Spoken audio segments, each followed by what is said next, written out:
and all of you for being here to join me in this celebration. I only have about 2 hours of notes, so it won't be long. No, I'm just kidding. Just a few minutes, just some things that I wanted to say today as I feel like I'm walking across this threshold, this milestone, and I'm so grateful that the community and the ministers here and my family have been willing to celebrate this with me, because it feels like a significant and powerful milestone for me in so many ways, and I have so much gratitude in my heart, and I'm so grateful for the songs that were performed today. That song that Laura sang about everything that I am is a song I listen to every day for about 2 years in my spiritual practice as a reminder of what I think we're all here to do. We're not all here just to be and exist and just get by. We have been created and birthed into being because each one of us has something to give back to the world. We've come here with intentionality. So I love the notion of the global positioning system that has been designed for us to help us get around. You know, that thing we use, Google or whatever form we use it, to give us directions when we're driving.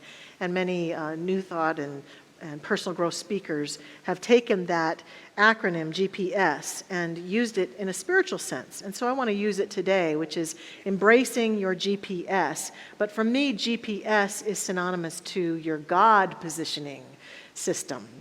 And I want to use it as the global positioning system as a metaphor for myself and for all of us today to really step into the intentionality of our soul.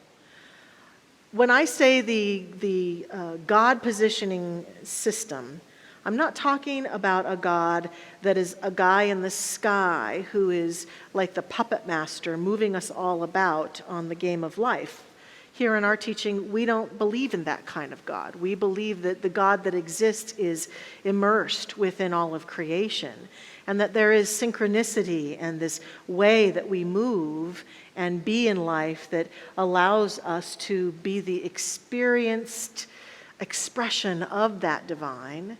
And I personally believe that there is intentionality for our journey here, that we didn't just plop here accidentally. That there's something that we came here to be and to give. And I feel extremely grateful that for some reason I was 18 years old sitting in a class here at Mile High Church being taught by practitioner Betty Jean House when a voice suggested that I consider becoming a minister. Now, I thought that was the craziest, dumbest idea I'd ever heard in my life. So I was resistant, needless to say, to that GPS, that God positioning system expressing itself through me. And it took a few years for that resistance to break down before I finally said yes. But eventually, I did feel that sacred yes bubbling up in me. And I don't think that I'm unique. I don't think we as ministers or spiritual leaders who serve our world, pastors and rabbis and all the teachers, the spiritual teachers, that they're special somehow, different than the rest of the population. Because I personally believe that each one of us has some form of ministry that is seeking expression through us. Some intentional way in which we have come here to be of service to our own soul's journey and to the planet. It might be connected to the career we do and the way we make our living, and it might not at all. It might be connected simply to the way we treat people, the way we show up, to the way in which we serve each other, to the way in which we live our lives in all that we do. And I feel that call of ministry for me really is, as Dr. Roger said, something that weaves itself through me and will always be with me, whether I'm in a role like this or doing something else in the world, that I have come here to practice and articulate these spiritual principles for myself and others. That's how it feels to me when I articulate it, that this is what I've come to do. This is my soul's journey this time around. And that each one of us can lay claim to that which is ours to give back into the world if we are willing to use our God positioning system. If we're willing to be with it, to allow it to have its way with us. So what does it take for us to do that? I think it takes a couple things. First of all, you got to use your GPS. I mean, I know that sounds pretty basic, but how many of us have our GPS in our phone and we still call people for directions, or I think about that. I think, how did we get along before GPS? I just don't understand it. I have a car that has such an advanced GPS that when I get in the car to drive from my house, 99% of the time it thinks I'm coming here to Mile High Church, and it navigates me to Mile High Church. That might mean I work a little too much. I'm wondering. But it's fascinating that it thinks it knows where I'm going and says, here, let me navigate you to Mile High Church automatically. So we have to use it. We have to understand that it's there, that it's a tool that we can use, and that we tap into it, that we begin to listen to it. How that might show up is just exactly as I experienced it as a young one. That nudge, that push, that voice that says, you might want to think about. And oftentimes we are resistant to it. Because I know as I wandered through the halls of this beautiful place and I saw such luminaries as Dr. Fred and Dr. Kathy and Dr. Marjorie and Dr. Roger and Dr. Patty, all these amazing luminaries, I thought, well, who am I? Who am I to think that I can do what they do? Who am I? And so a lot of times our not using our God positioning system is just that part of us that just doesn't think we're worthy. And yet the whisper can be a shout. It can be a push. It can be a nudge. It can be that synchronicity that shows up that people say to you, have you ever thought about? And we find life propelling us forward and giving us messages, just like our GPS will give us directions if we will allow it to. So we've got to be willing to use it. It's a tool, it's a gift that we can use. I remember years ago, Marianne Williamson coming to our church in Scottsdale, and she gave a great talk, and she said to us very loudly at one point, how dare you curse the darkness and never take time to plug in and turn your light on? And I think that's what many of us do. We wander through our lives thinking, I don't know what I'm here to do. I'm just me. I don't have anything to give like those people do. And yet each one of us, our very presence, wherever we go, makes a difference. And how we show up, and how we love, and how we stand with one another, and how we live our life out in grace and joy and connection. It makes a difference. So we use our God positioning system by listening to it and plugging in and allowing our inner life to navigate us forward into our living. And then once we start to use it, the next thing we have to do is listen to it. It's one thing to turn it on, but I know that sometimes when I'm using my GPS in my car, we'll drive a different route than it wants to suggest, and it has to reroute us. I notice that it never shouts, you idiot, make a U-turn. Right? It simply says, make a U-turn, turn right. It simply finds the next direction. And I think that's true with the God positioning system within us. When we are headed down a path, we might get strong messages to go a different way. And we have to honor that. Think about this. If we used our car system or our phone to navigate us and we said to ourselves, I'm only going to drive roads I've been on before, we would be delayed. We would not necessarily get where we wanted to go. In order to get to new places, we've got to travel new roads. And it's the same thing for us when it comes to following that inner voice that's calling us to be of greater service. We can't get there if we just insist on only traveling the same roads we've ever traveled before. We've got to be willing to branch out and hear that call to try something new, to go a different direction, to get there in a different way, so that we can find ourselves in the journey of awakening to the destination that we're headed to. I know for sure that in ministry, in leading this community, in this last year of a global pandemic, we have many times not known what path to take in serving you, what path to take in serving our community. And we've had to listen deeply to be able to say, this is a road we've never traveled on before, and we're going to have to listen and walk forward. And that is life for everyone. And so as we're awakening, allowing ourselves to hear and understand that we're always led down that perfect path just for us, even when life appears to be rerouting us. I saw this cartoon recently, a man and a woman, they're in a car together, and the car has crashed through a fence and it's gone down a hill, and the front part of the car is in a lake. It's submerged in a lake. And the woman turns to the man who is driving and she says to him, I think you rely entirely too much on your GPS. Believe it or not, there are times it is wrong. Now, I don't think that our God positioning system really ever leads us astray, but as I've said before, even in recent weeks, sometimes our God positioning system guides us into places and times that appear to be challenging, and we may think we've been led astray. But our growth as we walk those streets is a part of moving forward on the path. Being in ministry hasn't always been easy, hasn't always been a bed of roses. Not every day has been filled with joy. Some days are hard. As Roger and Josh mentioned. And yet, continuing to walk forward, continuing to understand that I'm being grown while I groan about it is a part of the journey. And so being willing to be rerouted. And the last thing I'll say is being willing to be helped and supported on the journey. To the voices that encourage or challenge, to the voices that say, come this way, to listen to other people, to continue to build a community of love and support around ourselves, so that even as we're being called forth, we're not isolating and thinking, I've got to do this all by myself. Because look how many of us there are just in this room. None of us has to do this by ourselves. That story that we tell ourselves, it's a lie.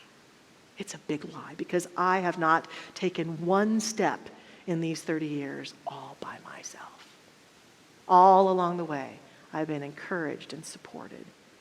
And I think the more we allow ourselves to be encouraged and supported, the more we feel connected, the more we feel able to actually follow that call that is within us, that life is calling us towards our greatest good. I want to not only encourage us today to listen to our own hearts and to celebrate this milestone, I want to give thanks. The first career I actually started out pursuing, honestly, was acting. So in a sense, this is sort of my personal Academy Award speech, if I ever got to give one, right? And so I would be standing holding a statue saying, here are the people I need to thank for support along the way. First of all, my sweet mother, Linda, who from the moment I was born and my whole life has always chosen to see my good, to lift me up, to encourage me, to kick me in the butt sometimes, to just hold me in that space of great support and love. And we all can always benefit from people like that. So thank you to my beautiful mother. To my first husband, who's here somewhere, Reverend Bradley Wentker, who is a new minister, and throughout our life and our marriage, he was with me through those first years of ministry and always encouraged me and supported me. I see you there, Brad. Supported me and made the way for us to have a life while we were raising our son, so that I could still do ministry and he could be a practitioner, and he just always made and facilitated the way for me so beautifully and lovingly. And so I thank you for all of those years of just standing with me and saying yes and being my cheerleader. And to our son, Jesse, our beautiful son, who's now 22, almost 23, who I know in choosing to do this work, there were so many times that I was not where Jesse wanted me to be. I was serving people and serving ministry and missing out on time being with my son. And that is always the challenge when you have a great passion and a great call, to find that balance of how do I love people that I get to share this life with and still follow. And I sometimes did well at that, and other times I did not do so well at that. And I thank him for the grace that he extends me in knowing this about our life together. I want to thank the ministers at Mile High over the years. I've mentioned a number of them: Dr. Fred, Dr. Marjorie, Dr. Kathy, Dr. Raz, who's here today too. Thank you, Dr. Raz, and his beautiful wife, Tina. And Dr. Patty, Dr. Barry, and all of the ministers currently on our staff. I have been uplifted and had great examples of them over the years. I also have a special friend I was hoping would be here today. Janet Patton is here today. And when I was on staff, there was a time when the role changed for me, and Janet helped facilitate bringing me back onto staff. So in a way, it's your fault that I'm really here, because you invited me back into the fold, and that sent us on a completely powerful path. So thank you, Janet, for that. And I loved working with you and loved being your friend. And I want to thank our staff here now. We have an amazing staff of people who stand up on behalf of this church every day. Our staff in the office, our staff who keep our facilities, our wonderful music team, and all the artists. We are blessed with the best people ever to support this beautiful community. I want to thank, you might have thought I've left him out, but I've kind of left him towards the end, Dr. Roger Teal, for being a constant source of mentorship, even back when I was serving on our staff and still struggling with whether I want to be a minister or not, for being a mentor even in the years I was away from Mile High Church, for believing in me, just believing in me. All of us need people who believe in us, don't we? And Dr. Roger has always believed in me, even when I was challenged to believe in myself, and was willing to lift me up and support me and encourage me and see the best in me. And his beautiful wife, Erica, who is such a dear friend, also has been a champion for me all these years. And Reverend Josh, my work partner, as my husband calls him, my work husband, the man I get to share this lead ministry role with. What a great heart he is. What a great example. I learn from you every day, Josh, and I love getting to work with you and having known you all these years, getting to share this sacred time. Josh has said it before, and I totally agree. There's not anybody else I can think of at this moment that I would be willing to partner like this in leading our community. That Josh and I have a connection and something very special and sacred that I am fully a yes for, and so happy to be of service with you. Love and appreciate you. And my wonderful husband, Ken, who is always a champion for me, who stands with me and supports me and serves me and loves me and encourages me, and as Dr. Rogers said, has to sometimes withstand those difficult moments when I don't know what to do or I don't know how to handle something, and is a beautiful listener and a wonderful heart. And I am also blessed that he facilitates healing and support of my willingness and desire to have other family and friends to stand in this beautiful life with. My wonderful sister-in-law is here, Antoinette. I'm so grateful for you, and especially in this last year, my sister, because I lost my other sister, and you and I now are bonded together to be together in this life, and I'm so grateful for you, as well as that guy you married, my brother. Yeah, I love him too. And all of my wonderful friends who I have a beautiful tribe of people, and you're part of it. Today, whether it's your first time here, if I don't know you and we don't know you, just know that this time that we share together, every Sunday we come together, is bonding and connecting, and I love being here with you in any capacity that I can on any Sunday. And that we here at Mile High Church want to see you be the greatest version of yourself. What I know about each one of us is the world awaits our greatness. The world awaits our light. The world awaits who and what we are and what we have to give. I'd like to close with a quote from Ernest Holmes. This is how I believe my purpose shows up. He says, a steadfast determination to attain some purpose, the letting go of all that opposes it, a complete reliance on the law of good, and an unqualified trust in spirit. This is true fasting and real prayer. And I believe this is true to following our purpose.